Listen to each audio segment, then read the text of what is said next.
Pada pekan ke-12 Championship 2025-2026, Sriwijaya FC kembali menghadapi tantangan berat saat bertandang ke markas Persiraja Banda Aceh.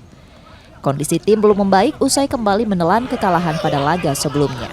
Pertandingan yang digelar di Stadion Haji di Murtala, Senin 24 November 2025 malam menjadi krusial bagi Laskar Wongkito. Mereka membutuhkan poin untuk keluar dari dasar klasemen grup 1. Pelatih Budi Sudarsono mendorong pemain tampil dengan semangat tinggi demi memperbaiki posisi tim. Abang tahu sendirilah kekuatan kita seperti apa kan. Kita fight aja lah.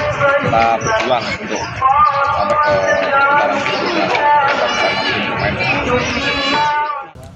Hingga pekan ke-11, Sriwijaya FC masih berada di posisi juru kunci dengan 2 poin hasil dari 9 kekalahan dan 2 kali imbang. Nur Muhammad, Kompas TV, Palembang, Sumatera Selatan.